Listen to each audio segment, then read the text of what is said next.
Hey guys, welcome back. Today we're going to be reading Percy Jackson's The Latin Include by Rick Riordan. We're going to be reading Chapter 2. And in the previous video we had finished Chapter 1. So hopefully you guys enjoyed that. And hopefully as I'm reading this first book, you'll get into Percy Jackson. If you don't, it's fine. But it's one of my favorite books, y'all, so it's a good series. Anyways, let's start reading Chapter 2. Chapter 2. 3 old ladies knit the socks of death. I was used to the occasional weird experience, but usually they were over quickly. This 24/7 hallucination was more than I could handle. For the rest of the school year, the entire campus seemed to be playing some kind of trick on me. The students acted as if they were completely and totally convinced that Mrs. Kerr, a perky blonde woman who I'd never seen in my life until she got on her bus at the end of the field trip, had been a pre-algebra teacher since Christmas. Every so often, I would spring a Mrs. Dodds reference on somebody just to see if I could trip them up, but they would stare at me like I'm a psycho. It got so I almost believed them. Mrs. Dodds had never existed. Almost. But Grover couldn't fool me. When I mentioned the name Dodds to him, he would hesitate, then claim she didn't exist. But I knew he was lying. Something else was going on. Something had happened at the museum. Something had happened at the museum. I didn't have much time to think about it during the days, but at night, visions of Mrs. Dodds with talons and leathery wings would wake me up in cold sweat. The freak weather continued, which didn't help my mood. One night, a thunderstorm blew out the windows in my dorm room. A few days later, the biggest tornado ever spotted in Hudson Valley touched down only 50 miles away from Yancey Academy. One of the current events we studied in social studies class was the unusual number of small planes that had gone down in sudden squalls in the Atlantic that year. I started feeling cranky and irritable most of the time. My grades slipped from D's to F's. I got into more fights with Nancy Bobofit and her friends. I was sent out into the hallway almost every class. Finally, when our English teacher, Mr. Nicole, asked me for the millionth time while I was too lazy to study for the spelling test, I snapped. I called him an old sot. I wasn't sure what that meant, but it sounded good. The headmaster sent my mom a letter the following week, making it official. I would not be invited back next year to Yancey Academy. Fine, I told myself, just fine. I was homesick. I wanted to be with my mom in our little apartment on the Upper East Side. Even if I had to go to public school and put up with my obnoxious stepfather and his stupid poker parties. And yet, there were things I miss at Yancey. The view of the woods out in my dorm window, the Hudson River in the distance, the smell of pine trees. And Miss Grover, who'd been a good friend, even though he was a little strange. I worried how he'd survive the next year without me. I missed Latin class too, Mr. Brunner's crazy tournament days, and his fate that I could do well. As exam week got closer, Latin was the only test I studied for. I hadn't forgotten what Mr. Brunner had told me about the subject being life and death for me. I wasn't sure why, but I started to believe him. The evening before my finals, I got so frustrated, I threw the Cambridge Guide to Greek Mythology across my dorm room. Words had started swimming off the page, circling my head, the letters doing 180s, as if they were riding skateboards. But there was no way I was going to remember the difference between Chiron and Charon, or polydix and polydeuces, and the conjugating those Latin verbs. Forget it. I paced the room, feeling like ants were crawling around inside my shirt. I remember Mr. Brenner's serious expression, his 1,000-year-old eyes. I will only accept the best from you, Percy Jackson. I took a deep breath. I picked up the mythology book. I never asked a teacher for help before. Maybe if I had talked to Mr. Brenner, he could give me some pointers. At least I could apologize for being for the big, fat F that I was about to score on his exam.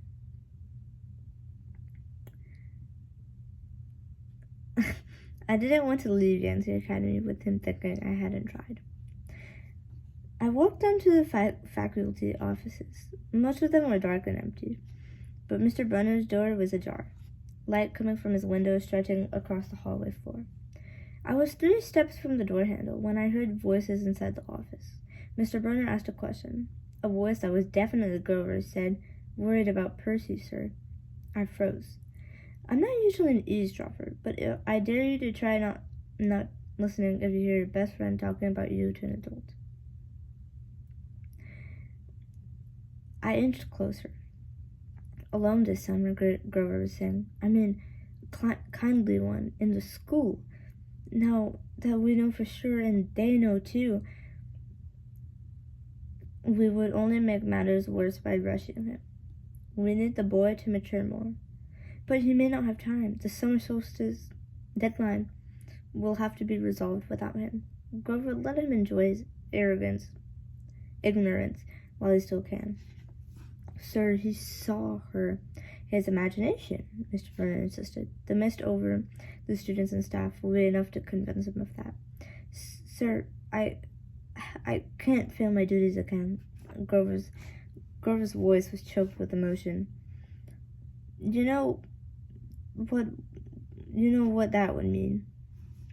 "You haven't failed, Grover," Mr. Brenner said kindly.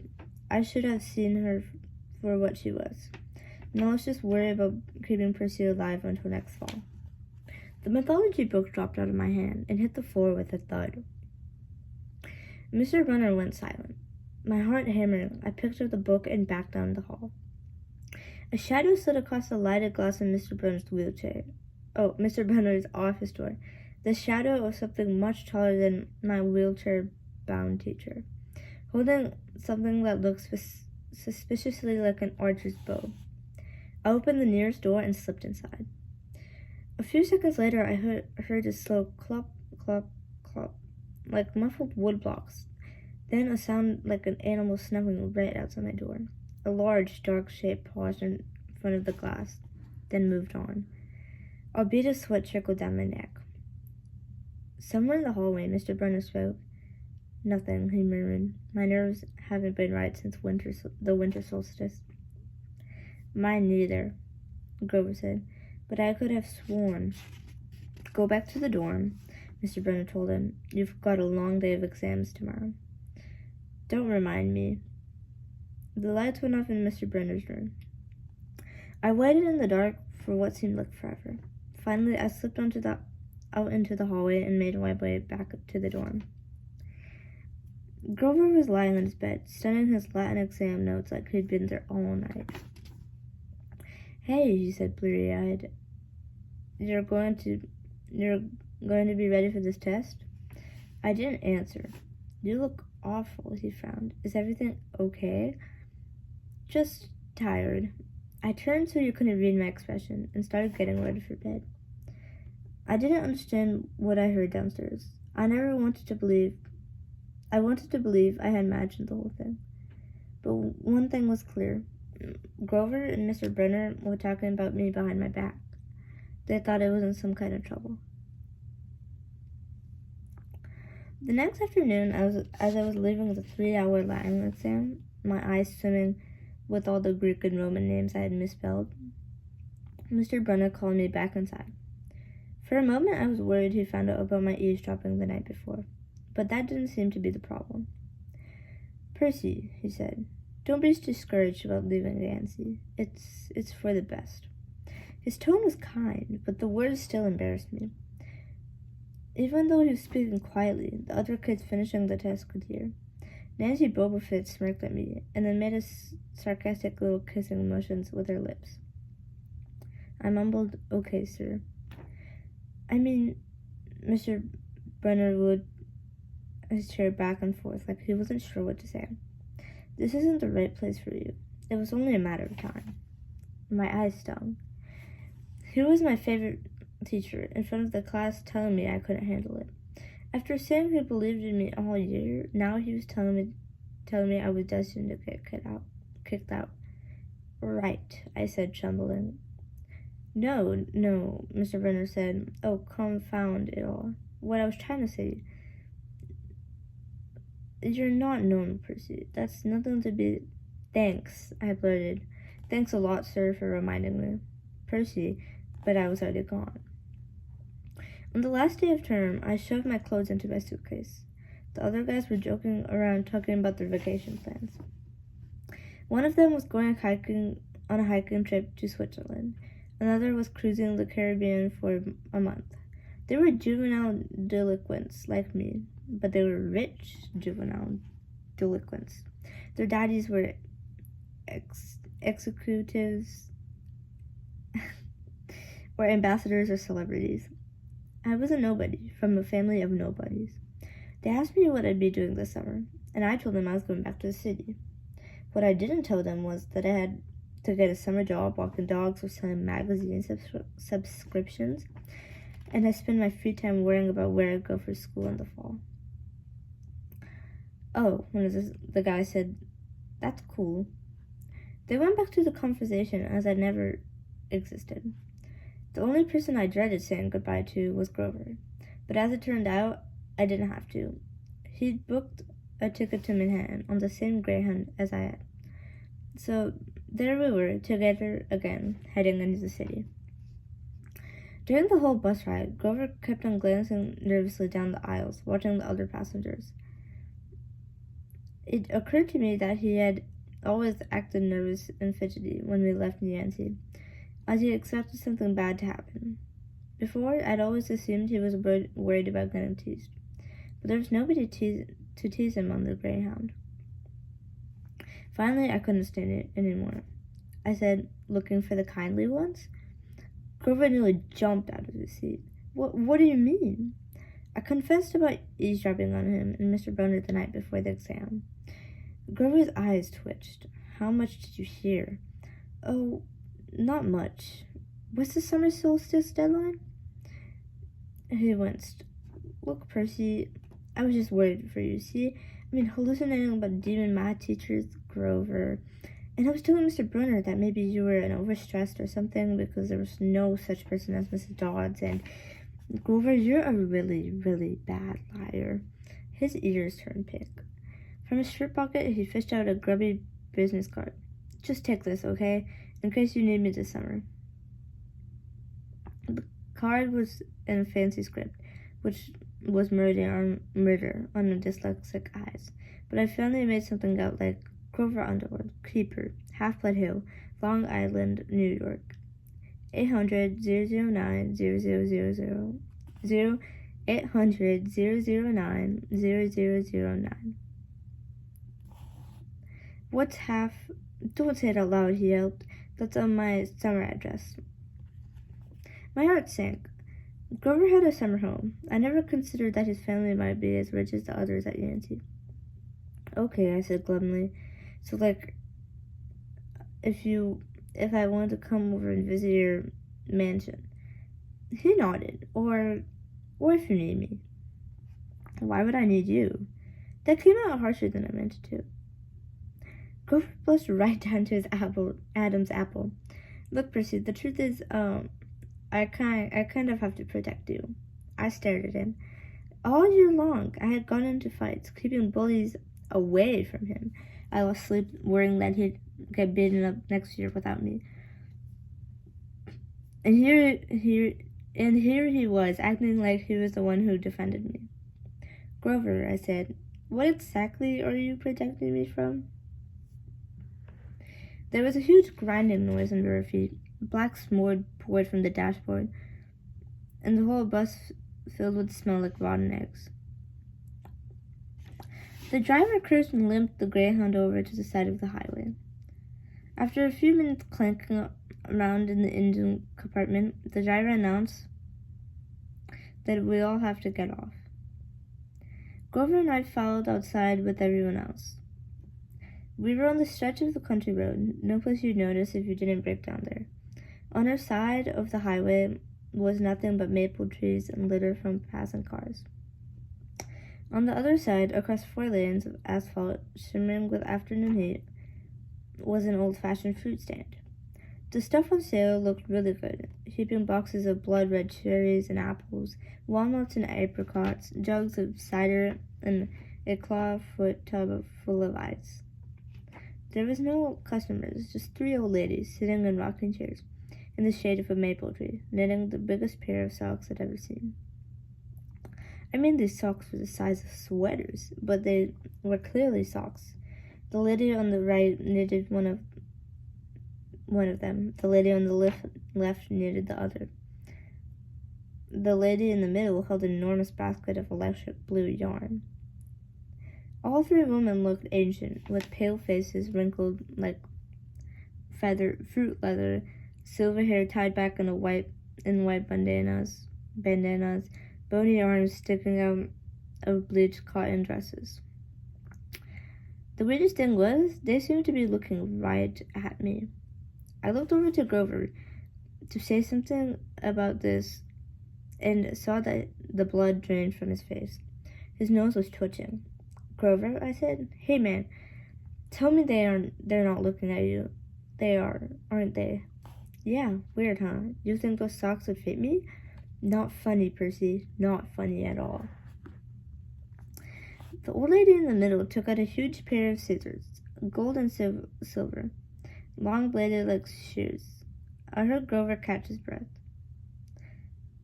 "We're getting on the bus. Come on." "We're getting on the bus," he told me. "Come on." "What?" I said. "It's 1,000 degrees in there." "Come on." He pried open the door. I climbed inside, but I stayed back. Across the road, the old ladies were still watching me. The middle one cut the yarn, and I swear I could hear a snip across 4 lanes of traffic. Her 2 friends balled up the electric blue socks, leaving me to wonder who they could possibly be for. Sasquatch or Godzilla. At the rear of the bus, the driver wrenched a big chunk of smoking metal out of the engine compartment. The bus shuddered, and the engine roared back to life. The passengers cheered. "Darn right," yelled the driver. He slapped the bus with his hat. "Everyone, back on board." Once we got going, I started feeling feverish as I got in the flu. Grover didn't look much better. He was shivering and his teeth were chattering. "Grover?" "Yeah." "Yeah? What are you not telling me?" He dabbed his forehead with his shirt sleeve. "Percy, what did you see back at the fruit stand?" "You mean the old ladies? What is it about them, man? They're not like Mrs. Dodds, are they?" His expression was hard to read, but I got the feeling that the fruit stand ladies were simply much, much worse than Mrs. Dodds. He said, "Just tell me what you saw." The middle one took out her scissors and she cut the yarn. He closed his eyes and made a gesture with his fingers. That might have been crossing themselves, but it wasn't. It was something else. Something almost older. He said, "You saw her snip the cord." "Yeah, so..." But even as I said it, I knew it was a big deal. "This is not happening," Grover mumbled. He started chewing at his thumb. I didn't want this to be like the last time. "What last time?" "Always 6th grade. They never get past 6th. "Grover," I said, because he was really starting to scare me. "What are you talking about?" "Let me walk you home from the bus station. Promise me." This seemed like a strange request to me, but I promised he could. "Is this like a superstition or something?" I asked. No answer. "Grover, that's snipping of the yarn. Does that mean someone is gonna die?" He looked at me mournfully, like he was already picking the kind of flowers I like best on my coffin.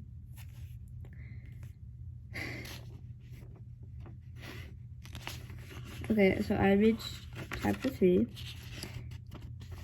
Let's see how long it is. Oh.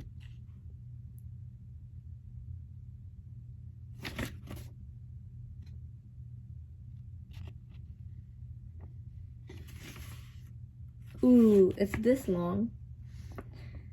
So I'll probably read it after. I'm trying to get to it, y'all. Trying to update my thing. But anyways,